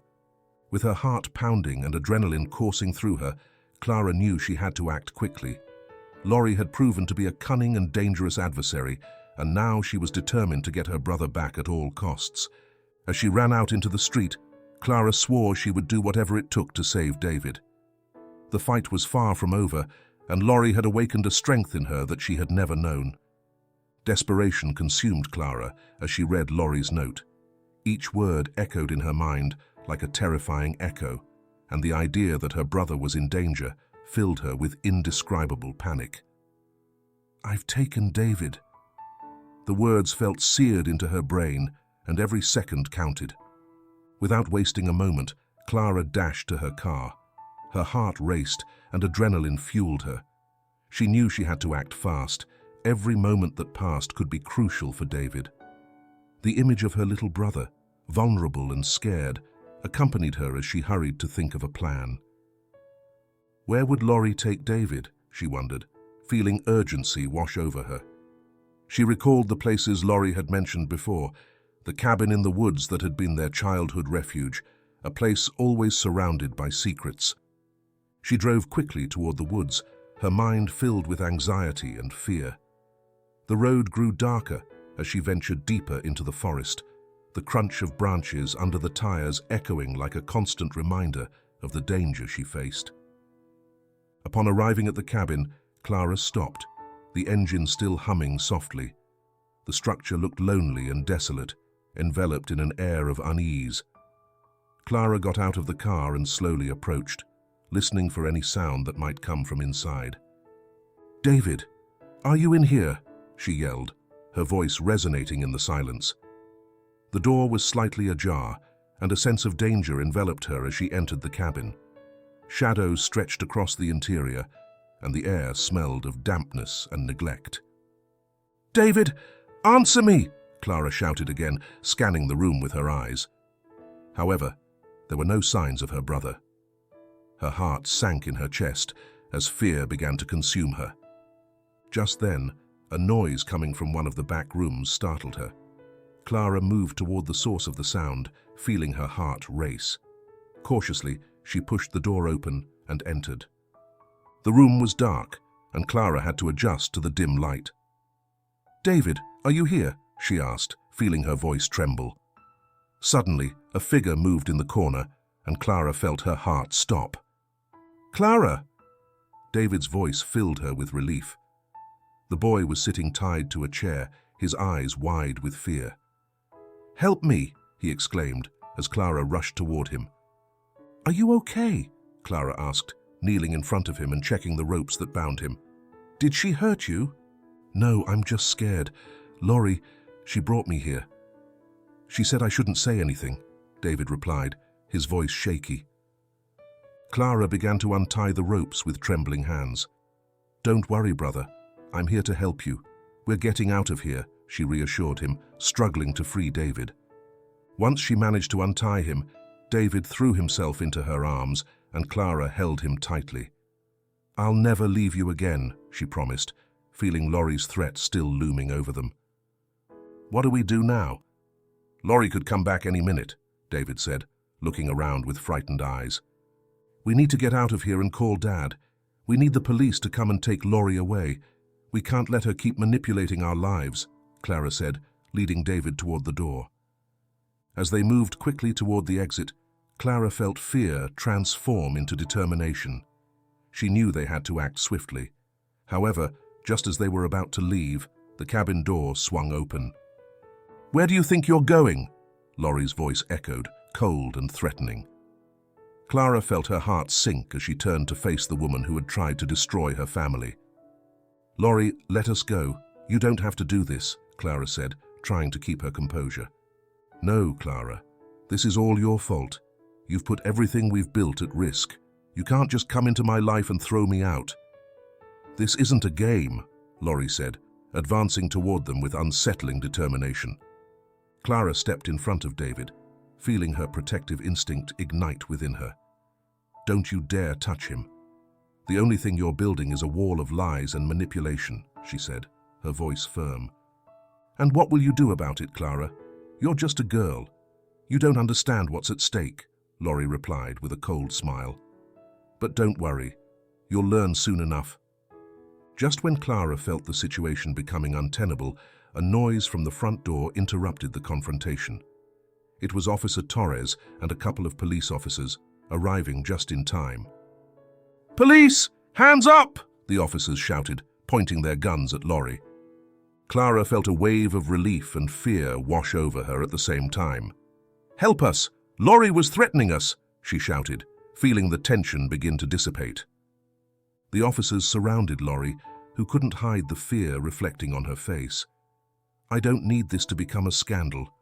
All I did was out of love," she said, trying one last attempt to control the situation. "For love, you say? Let's investigate. We suggest you stop talking and come with us," Officer Torres said, maintaining her calm as she secured Laurie. Clara and David watched as Laurie was handcuffed and taken out of the cabin. While they felt immediate relief, they knew this was only the beginning of a longer struggle. "Are we safe, Clara?" David asked, his voice still trembling. "Yes, David. We're safe now. Let's go home. We'll sort this out together," Clara replied, feeling they had finally taken a step toward freedom. As they exited the cabin, Clara glanced back, feeling a mix of triumph and sadness. Although they had escaped Laurie, they knew the road ahead would be long and filled with challenges. But this time, they weren't alone. They had each other, and that was what mattered most. The ride home was enveloped in tense silence. Clara and David sat in the back seat of the patrol car as Officer Torres drove them back to the mansion. Although they felt relieved to have escaped Laurie, the reality of what had happened still weighed heavily on them like a dark cloud. Clara stared out the window, feeling a mix of emotions: fear, relief, and a growing anxiety about what the future might hold. She knew Laurie wouldn't give up easily, and the real battle had only just begun. Once home, the police conducted a quick investigation. Clara and David sat on the couch, watching as the officers searched every corner, looking for evidence and ensuring the house was free from any danger. Officer Torres approached them, her expression serious. "We've collected the necessary evidence and filed charges against Laurie. However, it doesn't end here. We need you to talk about what's been happening," she said, trying to reassure them. "We will," Clara replied, feeling determination grow within her. "We can't allow her to threaten us again." Andrew, who had been in his office during the intervention, emerged upon hearing the sounds of police activity. His face lit up at the sight of Clara and David. "Are you okay? What happened?" he asked, rushing toward them with concern. "We're fine, Dad. But Laurie," Clara began, feeling the weight of the revelation still overwhelming her. "Laurie is in custody. The police found enough evidence to detain her," Officer Torres explained briefly to Andrew. "It's important that you remain alert. She has shown manipulative and dangerous behavior." Andrew felt devastated. Laurie's betrayal hit him like a punch to the stomach. "I never thought it would come to this," he murmured, feeling a mix of sadness and anger. "I just wanted a new opportunity for my family." "I know, Dad. But Laurie wasn't the answer. She was playing with our lives," Clara said, feeling her heart tighten as she recalled everything they had been through. "What will happen now?" David asked, his voice shaking. "Will they send her to jail?" Officer Torres nodded. "Yes, but things can get complicated. It's possible Laurie will try to manipulate the situation or get out on bail. We need your testimony to ensure she doesn't escape," she said, looking at Andrew and Clara seriously. "I'll do whatever it takes," Andrew replied, feeling the urgency to protect his children. "I won't let this end here." After the meeting, the police left, and the house fell silent again. Clara felt an emptiness envelop the place, and the sadness of having lost the chance for a united family consumed her. "Can we stay together tonight?" David asked, his voice small and vulnerable. "Of course, David. We will always be together," Clara assured him, hugging him tightly. The bond between them felt stronger than ever, and that strength was their refuge amid the chaos. As they settled in the living room, Clara decided it was time to discuss what she had discovered. "David, there's something else I need to tell you. Not just about Laurie, but about James," she said, feeling the truth needed to come to light. "James? What does he have to do with all this?" David asked, confused. "I think he was also involved in Laurie's plans. Since she arrived, I've noticed that his decisions have been questionable. He was talking to her behind Dad's back and signing contracts that harmed us. All they wanted was to take over what Dad had built," Clara explained, her voice filled with frustration. "How do you know?" David asked, feeling the story was getting even more complicated. "I overheard him and saw some documents in Dad's office. I can't let Laurie do this again, and James needs to be part of it too. If the police don't act soon, we could be in danger again," Clara said, feeling fear start to creep in. David shuddered. "I don't want anything bad to happen again," he said, his voice trembling. "I can't bear the thought of that." "I know, little one. But we have to be brave. We need to stay alert and act quickly," Clara told him, feeling that each word empowered her. "We must be ready for anything." That night, as the three of them gathered in the living room, they decided they had to face the revelations ahead together. Andrew, feeling more resolute, said, "We'll investigate James and his connection to Laurie. We can't let this turn into another tragedy." Clara nodded, feeling determination swell within her. "Together we can face anything. This time, we won't let them manipulate us." As the hours passed and the house fell into a hush, Clara knew they were in the eye of a storm. The revelation about Laurie had triggered a series of events that would soon change their lives forever, and there was no going back. The battle was far from over, and the truth had to come to light, even if it meant confronting those they once considered friends. The fight for their family was just beginning. In the days following Laurie's capture, uncertainty and anxiety filled the air. Clara, David, and Andrew had bonded more than ever, determined to uncover the truth behind Laurie's betrayal and James's possible complicity. The sense of being under threat lingered, but there was also a newfound sense of unity that kept them standing strong. On Monday morning, Clara decided it was time to speak with the police again to ensure the investigation against Laurie and James remained active. Officer Torres had been receptive, but Clara wanted to make sure everything was being handled properly. "I'm going to see Officer Torres. We need to act quickly before Laurie has the chance to manipulate the situation to her advantage," Clara announced, feeling the urgency was palpable. Andrew looked at her with concern. "Be careful, Clara. We don't know how Laurie or James will react. I don't want you to put yourself in danger," he warned, his voice filled with love and fear. "I know, Dad, but I have to do this. If James is involved, we could be in even greater danger," Clara replied, feeling the pressure build. "I promise I'll be careful." Clara headed to the police station with determination. When she arrived, Officer Torres greeted her with a serious expression. "Hello, Clara. What brings you back here again?" she asked, sensing that more was at stake. "I want to make sure the investigation into Laurie and James continues. I think he might be involved in something bigger, and I don't want him to be allowed to leave without a thorough investigation," Clara explained, her voice firm. "I understand. Let's review the information you have and ensure there are no more risks. But I'll need you to provide specific details on why you think James is a danger," the officer said, sitting with her at a table. Clara shared everything she had gathered, from her observations about the contracts James had secretly signed to the suspicious interactions she had noticed between him and Laurie. Officer Torres listened attentively, taking notes and nodding as Clara spoke. "It seems you have a good amount of information. This will help us build a stronger case against them. But we need you to stay vigilant and report any suspicious activity," the officer said, feeling more confident in the direction of the investigation. As Clara spoke with the officer, a feeling of hope began to blossom within her.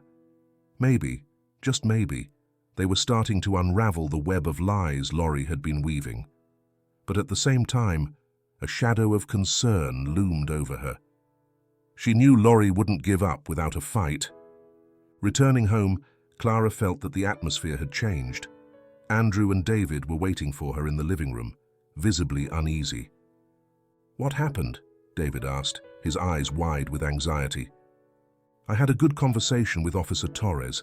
They're taking us seriously and are going to investigate James more thoroughly," Clara explained, feeling that her decision to go to the police was the first step toward the truth. "That's a relief. But what if he finds out? What if he tries to do something?" Andrew said, feeling the weight of concern on his shoulders. "We need to be prepared for anything. We can't let this turn into a power play.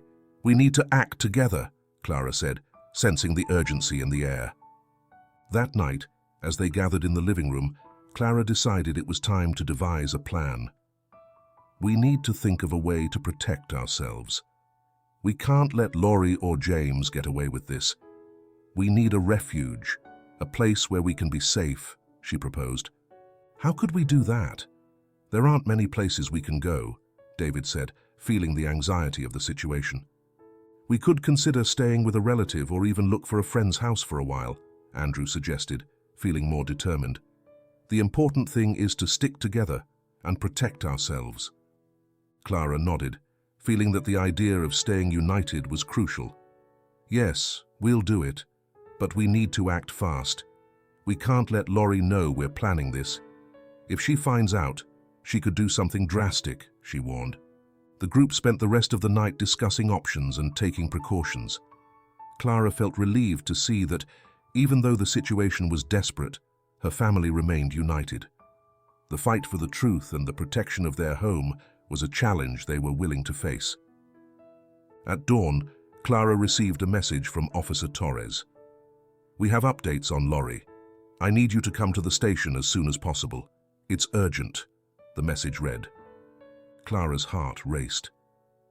What could be happening, she wondered as she quickly prepared to leave. The uncertainty engulfed her, and the thought that Lori might have done something to change the course of events filled her with fear. When she arrived at the station, Officer Torres greeted her with a grave expression. "Clara, thank you for coming. We have information about Lori and James that you need to know.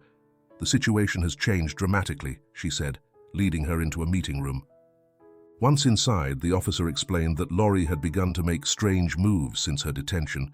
She had attempted to communicate with James, raising alarms about a potential escape. Clara felt panic begin to engulf her. "This can't happen.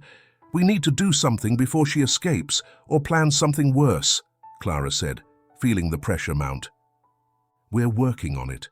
There's a possibility that James is trying to help her. We want you to remain alert. Your safety and your families are our priority," the officer explained, her voice firm. Clara felt trapped between fear and determination. "I won't allow this to end like this. We have to protect David and Dad at all costs," she said, feeling that the struggle for the truth was intensifying. As Clara left the station, she realized time was running out. The battle had only just begun, and if they wanted justice, they needed to prepare for what was to come. The fight for their family would turn into a war, and Clara was ready to fight. Tension in the house had reached critical levels. Clara, David, and Andrew were together in the living room, feeling the pressure of the moment. The threat of Lori and James loomed in their minds, and Clara knew that every minute counted. There was a palpable sense that Lori might try something else to regain control. That afternoon, Officer Torres called Andrew to inform him of new developments in the investigation. Clara felt nervous as they waited for his return, fearing what he might have discovered. Finally, Andrew arrived, his face pale and worried. "Clara, David, "There's something you need to know. Officer Torres has alarming information about Lori," he said, feeling the weight of gravity in the air. "What happened?" Clara asked, feeling her heart race. According to the reports they found, Lori's husbands didn't die by accident. There's evidence suggesting that their deaths may have been orchestrated. "This means she's been manipulating everything from the beginning," Andrew explained, his voice trembling with the revelation. "How is that possible? Why hasn't anyone known this before?" Clara asked, feeling panic begin to take hold. "Lori has been very clever. She's kept a low profile and managed to hide her past, but now it's coming to light. If this is true, what she's been doing could be even more sinister than we imagined," Andrew said, feeling the situation growing more dangerous. "That means she's willing to do whatever it takes to get what she wants.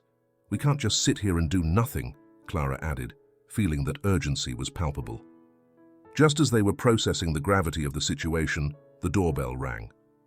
"Who could it be now?" Andrew asked, feeling a chill run down his spine. "I'll check," Clara said, opening the door cautiously. As she did, she found Officer Torres looking at her seriously. "Clara, Andrew, there's something else you need to know. Lori has been in contact with James since her arrest, and things are getting complicated," the officer said, sensing the tension rising. "What do you mean?" Andrew asked, his voice tense. "It seems James has been helping Lori make moves in her bank account. There are records of suspicious transfers and something more concerning," the officer explained, and Clara felt panic begin to form in her chest. "What more?" Clara asked, her voice trembling. "It has been mentioned that Lori has tried to arrange an escape, and what's even more alarming, reports suggest she may have planned an accident to get rid of you," the officer continued, looking Clara in the eyes.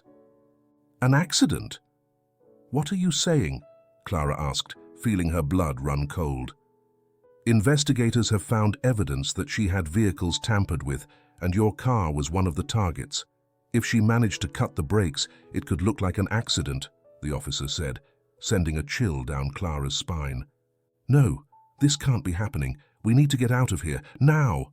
Clara shouted, feeling the urgency spike. "Wait! How do we know she isn't planning this as a distraction? We need to think clearly," Andrew said, feeling desperation beginning to take hold. "There's no time for that. If Lori is behind this, we can't stay here. We must act before it's too late," Clara insisted, looking at David with concern. "Let's find the car and get out of here." The three hurried out of the house, and Clara felt fear pushing her forward. As they headed to the car, her mind raced, imagining what Lori might be plotting. "Are you sure the car is okay?" Andrew asked, feeling anxiety begin to take hold of him. "I have no idea, but we can't stick around to find out. We need to leave now," Clara replied, opening the car door and getting into the passenger seat. David sat in the back, and Andrew took the wheel, feeling the pressure mount. As Andrew started the engine, his heart raced. "Here we go. We're just getting out of here," he said, adrenaline coursing through his veins. But just as they were about to pull out, Clara noticed something in the rearview mirror. A car was approaching quickly, and her heart sank as she recognized it. It was Lori's car. "It's Lori! She's here!" Clara shouted, feeling urgency spike. "What do? We can't stay here!" Andrew exclaimed, panic beginning to overtake him. "Get out of here! We can't stay on the road!" Clara urged, sensing danger looming over them. As Andrew turned the wheel, a deafening sound echoed as the brakes failed. Absolute terror seized Clara as the car began to move uncontrollably toward the edge of the road. "The brakes aren't responding!" Andrew shouted, adrenaline flooding him as the car swerved toward the forest. With a final effort, Andrew managed to steer the car away from an imminent collision, but it came to a screeching halt when it crashed into a tree, creating a deafening noise. The impact left Clara and David stunned, while Andrew tried to process what had just happened. "Are you okay?" he asked, looking at Clara, who appeared visibly shaken but unharmed. "Yes, but what just happened?" "This was an attempted murder," Clara said, feeling adrenaline start to fade. "Lori tried to kill us. She had the brakes cut. There's no doubt this is part of her plan," Andrew murmured, feeling the reality turn terrifying. David, scared and trembling, looked at his sister. "What are we going to do now? Is she going to come looking for us?" he asked, his voice shaky. "We have to get out of the car and find help," Clara said, trying to remain calm amidst the chaos. "We can't stay here. We can't let her find us." As they prepared to exit, Clara felt a new determination surge within her. Laurie had crossed a line, and now she knew the fight was just beginning. If Laurie was willing to do anything to get rid of them, then Clara was ready to fight with all her might. The family exited the car, knowing they had to find a safe place and plan their next move. The revelation of Laurie's dark secrets was just the beginning, and now more than ever, their lives were at stake. Clara, David, and Andrew quickly moved away from the wrecked car, feeling the danger was closer than ever. Adrenaline still coursed through their veins as they looked toward the forest, wondering if Laurie had seen the accident or if she would come looking for them. "What do we do now?" David asked, fear evident on his face. "We need to find a safe place and call the police. We can't stay here, and we can't let Laurie find us," Clara said, feeling the weight of responsibility pressed down on her. Andrew nodded, looking around for shelter. "There's a cabin deeper in the woods. We could hide there while we call," he suggested, feeling the pressure mount. "All right, let's go," Clara said, taking David by the hand as they ventured into the forest. The sound of crunching leaves beneath their feet mixed with the rapid beating of their hearts. After a few minutes, they arrived at the cabin. It was a place that had been a refuge in their childhood, a site where they used to play and enjoy nature. Clara pushed the door open and entered, feeling nostalgia collide with the terrifying reality they were in. "Is there a phone here?" Clara asked, looking around for anything that could help them. "I'm not sure. This place hasn't been used in years," Andrew replied, beginning to search. As they rummaged through the cabin, suddenly the sound of an engine echoed in the distance. Clara felt her heart race at the thought that Laurie might be nearby. "Could it be her?" she asked, feeling panic rise. "I don't know, but we need to be ready," Andrew said, sensing the tension grow. As the noise approached, Clara and David moved closer to the window, and upon looking out, they saw a patrol car speeding toward the entrance of the woods. "It's the police!" Clara shouted, feeling instant relief. The officers, led by Officer Torres, exited the car and began to check the area. Clara ran toward them, her heart pounding. "We're here! We're in the cabin!" she shouted, signaling to David to follow closely.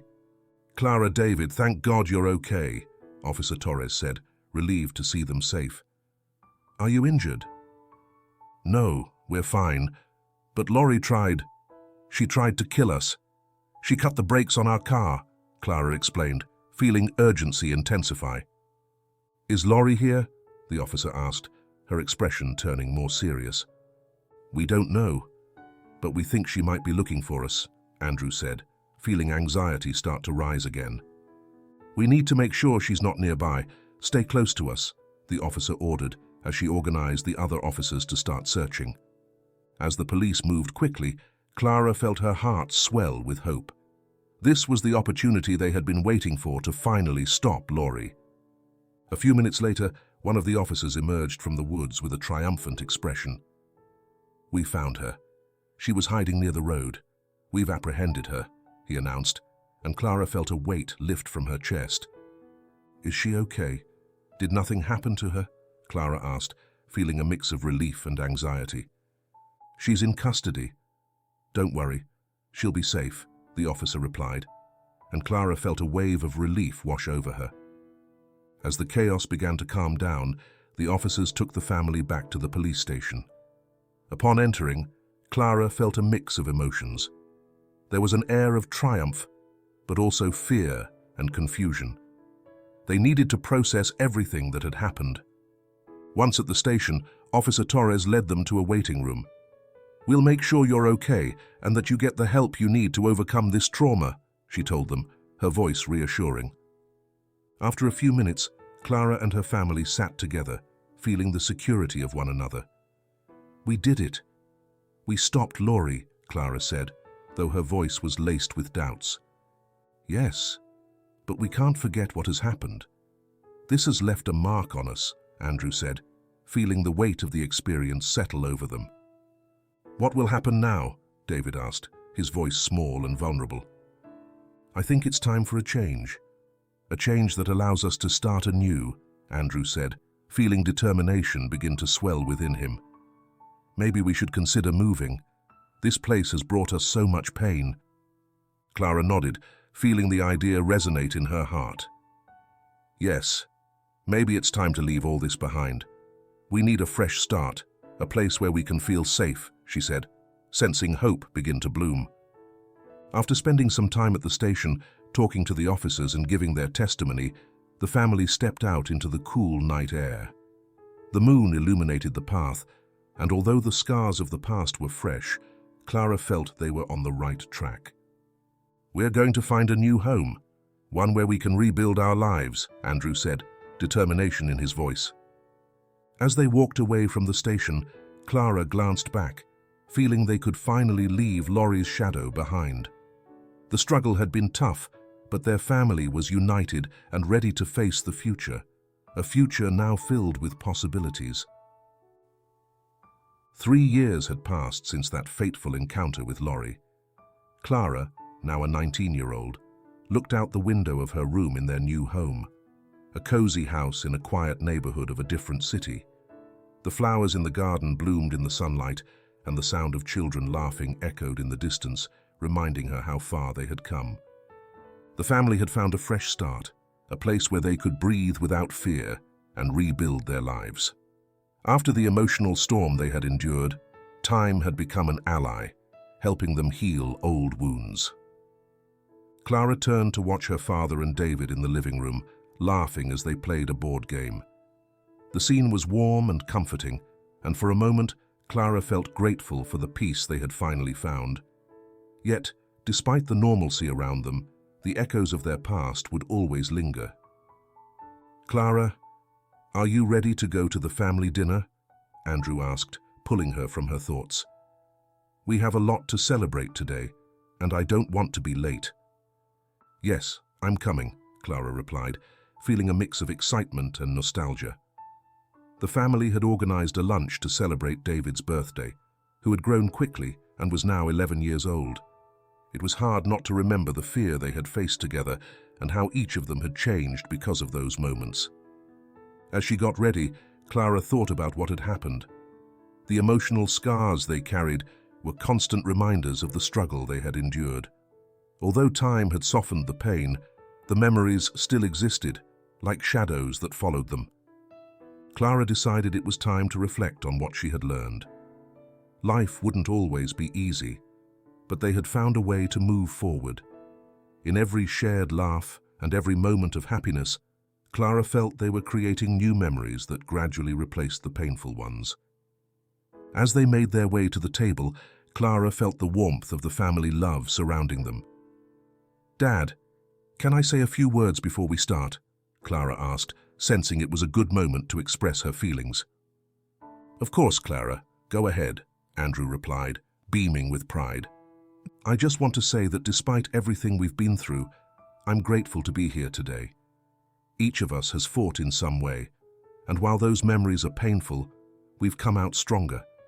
This is a new beginning, and I want us to always remember that our scars are part of who we are, but they don't define our future, Clara said, feeling the words resonate in her heart. David, with a radiant smile, added, And today we celebrate that we are a united family. No matter what happens, we will always be together. Andrew felt a wave of emotion wash over him. I'm proud of each one of you. Sometimes life throws unexpected challenges at us, but the most important thing is how we respond to those challenges. We've learned to love and support one another, he said, his voice full of love. As dinner progressed, laughter and stories began to flow. They talked about dreams, plans, and life in their new home. Clara looked at her family, feeling deep gratitude for the journey they had taken and what they had built together. As the night went on, Clara knew that while the scars of the past would always be with them, Their family had found a way to live fully. Resilience, love, and hope were now their greatest allies. "Here's to many more years together," Clara toasted, raising her glass. Her family followed, filled with joy and love. "Cheers!" they shouted in unison, as laughter filled the air and the light of hope shone in their hearts. And so we come to the end of our story. While the path to healing may be difficult, each scar is a testament to our strength. Healing takes time, and it's okay to take that time. You are not alone on this journey. Surrounding yourself with supportive people can make all the difference. Thank you for joining us. If this video resonated with you, don't forget to like and subscribe. Take care and remember, after the storm, the light will always shine again. Until next time.